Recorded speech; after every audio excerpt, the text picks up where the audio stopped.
That ABC News exclusive from Barbara Walters. All year long, we've seen dictator after dictator fall in the Middle East. And for 9 months, Syria's Bashar al-Assad has desperately been trying to avoid that fate with a brutal crackdown that has taken the lives of up to 4,000 people. All that time, President Assad has not given any television interviews to anyone in the West until now. Barbara Walters is here with us. And Barbara, I watched that interview. You were really in his face. Well, George, there were no restrictions, there were no guidelines. We were free to ask any questions. Bashar al-Assad is a dictator by accident, a mild-mannered ophthalmologist. He studied medicine in England and found himself thrust into the role of being Syria's leader after the deaths of his dictator father and older brother. He insisted to me that he has the support of much of his country, but not many others believe that. And I began by asking him how he ended up in the position he's in. Not long ago, you were widely seen as a fresh, pragmatic leader, a doctor whose life was in healing people. Now, sir, much of the world regards you as a dictator and a tyrant. What do you say to that? What's important how the Syrian people look at you, not how you look at yourself. So I don't have to look at myself. The protest really began after the detention and torture of children who were writing graffiti calling for your downfall. I've seen awful pictures of what happened. Why was there such a brutal crackdown? What happened? Well, I'll give you some examples that I saw. A 13-year-old boy who was arrested in April. A month later, his body was returned to his family bearing scars of torture. A famous cartoonist whom you know, who was critical of you, badly beaten, his arms were broken. A singer, famous singer, who wrote a popular song calling for your ouster, he was found with his throat cut.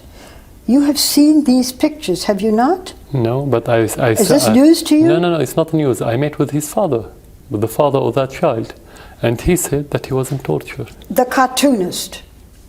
The cartoonist who was critical of you, I've seen his pictures. His hands were broken, he was beaten. Many people criticized me. Did they kill all of them? Who killed who?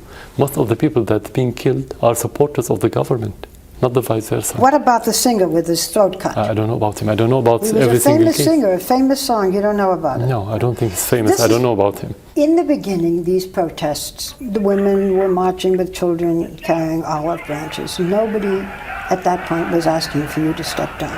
It has escalated. Do you think that your forces crack down too hard? They are not my forces. They are military forces belong to the government. Okay, but you're I don't own them. I'm president. Okay. I don't own the country. So they're not my forces. No, but you have to give the order.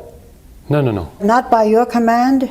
No. We don't have, no one's command. There was no command to kill or to be brutal. People went from houses to houses. Children were arrested. I saw those pictures. To be frank with you, Barbara, I don't live here. How did you know this? We have to be here to see. We don't see this. So it cannot depend on what you hear in the United States. I saw reporters who brought back pictures. Yeah, but how did you verify those pictures? Yeah, so that's why we are talking about false allegations and distortion of reality. Last week, an independent United Nations Commission issued a report. What it said was that your government committed crimes against humanity. And they went on torture, rape, and other forms of sexual violence against protesters, including against children. What do you say to them? Do you acknowledge that? Do you acknowledge what the UN said? Very simply, I would say send us the documents and the concrete evidences that you have, and we'll see if that's true or not. You have a lot of allegations now. Did the UN not send you these documents? Nothing at all. They should send us the documents. As long as we don't see the documents and the evidences, we cannot say yes. That's normal. We cannot say just because the United Nations. Who said that the United Nations is a credible institution? You do not think the United Nations is credible? No. You have an ambassador to the United Nations? Yeah. It's a game you play, but doesn't mean you believe in it. You have said often that you don't see yourself doing this job for life. You've said you're doing it for your country. With all the turmoil in your country, is it perhaps better for Syria that you no longer remain its leader?